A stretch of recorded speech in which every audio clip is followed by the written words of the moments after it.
নমস্কাৰ এই মুহূৰ্তত আহি পৰিছে সন্ধিয়াৰ কেইবাটাও গুৰুত্বপূৰ্ণ খবৰ। আজি হৈছে 20 জুলাই। লাখ লাখ মহিলাৰ একাউণ্টত চৰকাৰে প্ৰদান কৰিব 1250 টকাকৈ। কেৱল এয়াই নহয়, যদি আপোনাৰ ঘৰত ৰন্ধন গেছ আছে আপুনি 250 টকাতে লাভ কৰিব ৰন্ধন গেছ।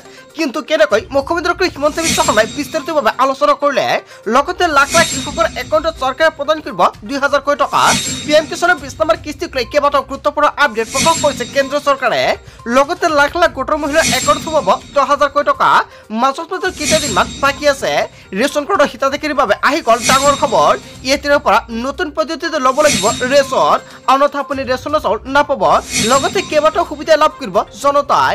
কেইবাটাও ৰাজনৈতিক খবৰৰ লগতে অৰাজনৈতিক খবৰ যুগুত কৰা হৈছে আজিৰ দিনটোত। গোটেই অসম তথা ভাৰতৰ বিভিন্ন প্ৰান্তৰ পৰা যুগুত হৈছে কেইবাটাও ডাঙৰ খবৰ। এনেবোৰ খবৰ নিতৌ পাই থাকিবলৈ চেনেলটি ছাবস্ক্ৰাইব কৰি ভিডিঅ'টো এটা লাইক কৰিবলৈ নাপাহৰিব। আজিৰ আমাৰ প্ৰথম খুবেই গুৰুত্বপূৰ্ণ খবৰ হৈছে অসমবাসীৰ বাবে এটা ডাঙৰ খবৰ। ৰেচন কাৰ্ডৰ লাখ লাখ হিতাধিকাৰীৰ বাবে ডাঙৰ খবৰ আহি পৰিছে। 1 অক্টোবৰৰ পৰা সলনি হ'ব ৰেচন কাৰ্ড লোৱাৰ কেইবাটাও নতুন নিয়ম। যদি আপুনি নতুনকৈ ৰেচন কাৰ্ডৰ বাবে আবেদন কৰিছে তেনে ক্ষেত্ৰত আপুনি লাভ কৰিব নতুনকৈ ৰেচন কাৰ্ড। যদি আপোনাৰ ৰেচন কাৰ্ড আছে তেনে ক্ষেত্ৰত ৰেচন সংগ্ৰহ কৰাৰ সময়ত আপোনাৰ মানিব লাগিব কেইবাটাও নতুন নিয়ম। চৰকাৰৰ ফালৰ পৰা কেইবাটাও নতুনকৈ SOP প্ৰকাশ কৰিছে। সম্পূৰ্ণ নতুন পদ্ধতিৰে ল'ব লাগিব ৰেচন। চাউলৰ লগতে প্ৰতিগৰাকী হিতাধিকাৰীয়ে পাব চেনি, দাইল আৰু নিমখ। মুঠ 4বিধ সামগ্ৰী লাভ কৰিব ৰেচন কাৰ্ডৰ হিতাধিকাৰীসকলে। বজাৰৰ দৰতকৈ কমকৈ লাভ কৰিব ৰেচন।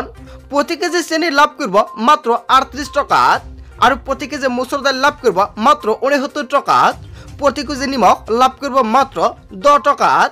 কেৱল ইমানে নহয়, 700 টকাত লাভ কৰিব আপুনি ৰন্ধন গেছৰ চিলিণ্ডাৰ। যদি আপোনাৰ ঘৰত ৰন্ধন গেছ আছে তেনে ক্ষেত্ৰত আপোনাৰ বাবে ভাল খবৰ দিলে অসমৰ মুখ্যমন্ত্ৰী ডক্টৰ হিমন্ত বিশ্ব শৰ্মাই। কেৱল এয়াই নহয়, ইয়াৰ উপৰি যদিহে আপোনাৰ উজ্বলা গেছ কানেকশ্যন আছে তেনে ক্ষেত্ৰত আপুনি মাত্ৰ লাভ কৰিব 250 টকাতে চিলিণ্ডাৰ। আৰু এইকেইটা নিয়ম সলনি হ'ব 1 তাৰিখৰ পৰা। বন্ধু বান্ধৱীসকল, অসমৰ মুখ্যমন্ত্ৰী ডক্টৰ হিমন্ত বিশ্ব শৰ্মাই 1 অক্টোবৰৰ পৰা কেইবাটাও নতুন নিয়ম সলনি কৰিব। কিন্তু এই ৰেচন সংগ্ৰহ কৰাৰ সময়ত বাধ্যতামূলকভাৱে দিব লাগিব ফিংগাৰপ্ৰিণ্ট, অন্যথা আপুনি ৰেচন সংগ্ৰহ কৰিব নোৱাৰিব। যিসকল ব্যক্তিয়ে নতুনকৈ ৰেচন কাৰ্ডৰ বাবে আবেদন কৰিছে অতি শীঘ্ৰে ৰেচন কাৰ্ডৰ সুবিধা লাভ কৰিব। তাৰপিছত অসমবাসী ৰাজত্ব নামৰ পৰৱৰ্তী খুবেই গুৰুত্বপূৰ্ণ খবৰ। লগতে ডাঙৰ খবৰ, প্ৰব্ৰজনকাৰী মুছলমানৰ পক্ষত নাই গৰিয়ামূৰীয়া জাতীয় পৰিষদ। অৱশেষত স্পষ্টীকৰণ প্ৰকাশ কৰিছে। একাংশ সংখ্যালঘু সংগঠনে কোৱা লাখ লাখ মুছলমানৰ তালিকাত নপৰে গৰিয়ামূৰীয়া। চৰকাৰী মাটি বেদখল কৰি লাখ লাখ মুছলমান ওলাই অহাৰ হুংকাৰ দি লাভ নাই। আমচু নেমচুৰ প্ৰতিবাদক হুংকাৰ প্ৰত্যাহ্বান গৰিয়ামূৰীয়া জাতীয় পৰিষদৰ। মুছলমানৰ নামত সাম্প্ৰদায়িকৰণ নকৰিবলৈ মুছলমান সংগঠনক সকিয়নি প্ৰদান কৰিছে। মুছলমানৰ আৱেগ টালি গৰিয়ামূৰীয়া খিলঞ্জীক উচতনি নিদিওঁ বুলি মন্তব্য কৰিছে। হয় বন্ধু বান্ধৱীসকল, কেইবাটাও বিস্ফোৰক মন্তব্য কৰিছে প্ৰতিবাদকাৰী প্ৰব্ৰজনকাৰী মুছলমানৰ তালিকাত নপৰে গৰিয়ামূৰীয়া জনগোষ্ঠীয়। তাৰপিছত অসমবাসী ৰাজত্ব নামৰ পৰৱৰ্তী খুবেই গুৰুত্বপূৰ্ণ খবৰ। লগতে ডাঙৰ খবৰ, উচ্ছেদৰ আতংকত কঁপিছে উলিয়ামঘাটৰ বেদখলকাৰী। হয়, আপুনি ঠিকেই শুনিছে। উচ্ছেদৰ পূৰ্বেই টালি টোপোলা বান্ধি পলাইছে বেদখলকাৰীসকল। থিং, ৰূপহী, বটদ্ৰৱা, লাহৰীঘাট, মৈৰাবাৰীৰ বেদখলকাৰীৰ মাজত এতিয়া হাহাকাৰ পৰিস্থিতিৰ সৃষ্টি হৈছে। জৰীপ চলি থকাৰ মাজতে স্থান এৰি পলাইছে নামনিৰ বেদখলকাৰী। উলিয়ামঘাটৰ ৰেংবা বনাঞ্চল দখল কৰাৰ সন্দেহজনক নাগৰিকক উচ্ছেদ কৰিব চৰকাৰে। বিঘা বনাঞ্চল ভূমি নষ্ট কৰি তামোলবাৰীলৈ ৰূপান্তৰণ কৰিছিল উচ্ছেদিত। আৰু উচ্ছেদৰ পূৰ্বে বদলি কৰা হৈছে সৰুপথাৰৰ সমজিলাৰ আয়ুক্ত সৈয়দ ৱাজিদ চুবানীক। উচ্ছেদৰ আতংকত কঁপিছে উলিয়ামঘাটৰ বেদখলকাৰী। হয়, আপুনি ঠিকেই শুনিছে। আজিৰ ভিডিঅ'টো সকলোৱে বেছি বেছিকৈ শ্বেয়াৰ কৰি দিয়ক। তাৰপিছত অসমবাসী ৰাজত্ব নামৰ পৰৱৰ্তী খুবেই গুৰুত্বপূৰ্ণ খবৰ। লগতে ডাঙৰ খবৰ, অসমত ক্ষুদ্ৰ ক্ষুদ্ৰ প্লে ষ্টেচনৰ সৃষ্টি কৰি মুছলমানক অত্যাচাৰ কৰিছে চৰকাৰে। মুছলমানক বাছি বাছি উচ্ছেদ কৰি শেষ কৰাৰ ষড়যন্ত্ৰ বন্ধ কৰক। মুছলমানৰ খোৱা, পিন্ধা, বাসস্থান সকলোতে বাধা দিছে চৰকাৰে। মছজিদত নামাজ আদায় কৰোঁতে বাধা আৰোপ কৰিছে এখন চৰকাৰে। মুছলমান নাগৰিকৰ অধিকাৰ খৰ্ব কৰি উচ্ছেদ কৰিছে চৰকাৰে। জীয়াই থকাৰ যুদ্ধ আৰম্ভ কৰি চৰকাৰৰ সকিয়নি সংখ্যালঘু সংগঠনৰ। গাজাৰ মুক্তিৰ কাৰণে বিশ্ববাসী ওলাই আহিছে, কিন্তু অসমত মুছলমানৰ অধিকাৰকাৰী নিয়া হৈছে।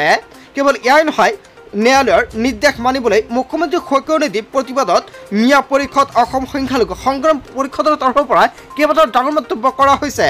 মৈৰাবাৰীত উচ্ছেদৰ বিৰুদ্ধে মুছলমানৰ প্ৰতিবাদী সমদল।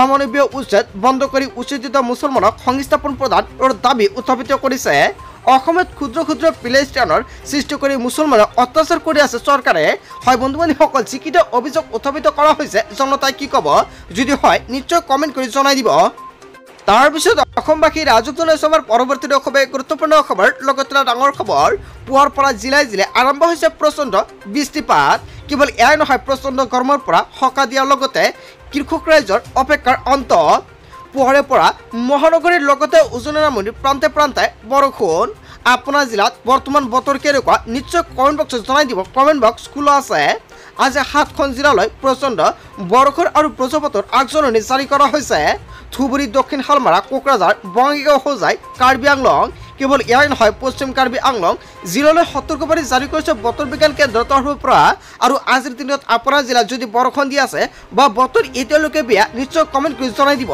কোনটো জিলা সেয়া আপুনি জনাবলৈ নাপাহৰিব ৰাজ্যজুৰি সলনি হৈছে বতৰ পুৱাৰে পৰা জিলাই জিলাই আৰম্ভ হৈছে প্ৰচণ্ড বৃষ্টিপাত কিন্তু এতিয়ালৈকে কেইবাখনো জিলাত বৰষুণ দিয়ে আছে যদি আপোনাৰ জিলাত বৰষুণ দি আছে নিশ্চয় কমেণ্ট বক্সত জনাই দিব তাৰপিছত অসমবাসী ৰাজক জনাইছে আমাৰ পৰৱৰ্তী খুবেই গুৰুত্বপূৰ্ণ খবৰ লগতে ডাঙৰ খবৰ শীঘ্ৰে লিংক কৰক বেংক একাউণ্টৰ সৈতে আধাৰ কাৰ্ড অন্যথা আপুনি নাপাব এইসমূহ সুবিধা অন্যথা নাপাব চৰকাৰৰ ধন দেশৰ কোটি কোটি জনতাই লাভ কৰিব চৰকাৰী ধন বেংক একাউণ্টত চৰকাৰে পোনপটীয়াকৈ প্ৰদান কৰিব টকা এই মাহতে একাউণ্টত সোমাব চৰকাৰী যোজনাৰ ধনৰাশি প্ৰধানমন্ত্ৰী কিষাণ সন্মান নিধি যোজনাৰ প্ৰতিজন হিতাধিকাৰী একাউণ্টত চৰকাৰৰ ফালৰ পৰা 2ৰ পৰা 4,000কৈ টকা প্ৰদান কৰা হ'ব কেনেকৈ কৰিব আপুনি কৈছে আপডেট বহুতো হিতাধিকাৰীয়ে নতুনকৈ আবেদন কৰিছে পিএম কিষাণত কিন্তু এতিয়ালৈকে কৈছে আপডেট কৰা নাই লগতে আধাৰ কাৰ্ডৰ লগত বেংক একাউণ্ট লিংক কৰা নাই কেৱল এয়াই নহয় লেণ্ড শেয়াৰিঙো কৰা নাই যদি আপুনি এই 3টা কাম এতিয়ালৈকে কৰা নাই অতি শীঘ্ৰে কৰাই ৰাখক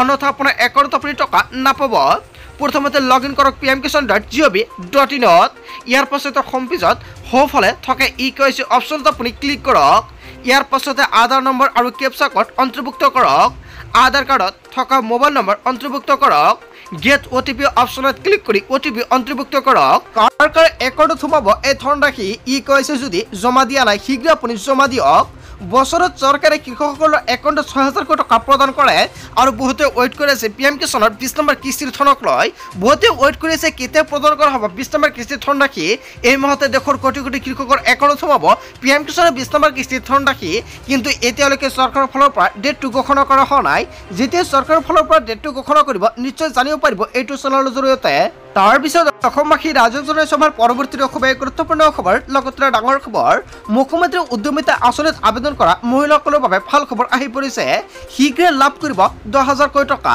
আগষ্ট মাহৰ পৰা লাভ কৰিব প্ৰথম কিস্তিৰ 10,000কৈ টকা মাজত মাত্ৰ কেইটা দিনমান বাকী আছে আগষ্ট মাহত 5টাকৈ সমষ্টিৰ বাছনিভুক্ত মহিলাই লাভ কৰিব 10,000কৈ টকা প্ৰকাশ পালে সমষ্টিভিত্তিক ধন বিতৰণৰ দিন আগষ্ট মাহত নলবাৰী জাগিৰোড পাথাৰকান্দি মাৰ্গাৰিটা ধুবুৰী লাখ লাখ মহিলাই লাভ কৰিব 10,000কৈ টকা সমষ্টিভিত্তিক ধন বিতৰণৰ দিন ঘোষণা কৰিছে চৰকাৰৰ ফালৰ পৰা মুখ্যমন্ত্ৰী মহিলা উদ্যমিতা আঁচনিত আবেদন কৰা মহিলাসকলৰ বাবে অৱশেষত ভাল খবৰ আহি পৰিছে যদি আপোনাৰ একাউণ্টত কিবা সমস্যা আছে অতি শীঘ্ৰে সমাধান কৰক প্ৰথমতে আপুনি তালিকাত নাম চাওক ব্লক বা পঞ্চায়তত গৈ আপুনি চেক কৰিব পাৰিব আপোনাৰ তালিকাত নাম আছে নে নাই তালিকাত নাম থাকিলে অতি শীঘ্ৰে ডিবিটি লিংক কৰাই ৰাখক অন্যথা আপোনাৰ একাউণ্টত আপুনি টকা নাপাব তাৰপিছত অসমবাসী ৰাজক জনাইছে আমাৰ পৰৱৰ্তী খুবেই গুৰুত্বপূৰ্ণ খবৰ লগতে ডাঙৰ খবৰ ৰাজ্যত কোনো কাৰণতে বন্ধ নহয় উচ্ছেদ নামনিৰ পিছত এইবাৰ উজনিত চলিব সৰ্ববৃহৎ উচ্ছেদ অভিযান উচ্ছেদৰ বাবে সকলো প্ৰক্ৰিয়া আৰম্ভ কৰিছে চৰকাৰ প্ৰশাসনে কেৱল কংগ্ৰেছ নেতাই অসমৰ উচ্ছেদ অভিযান স্থগিত কৰিব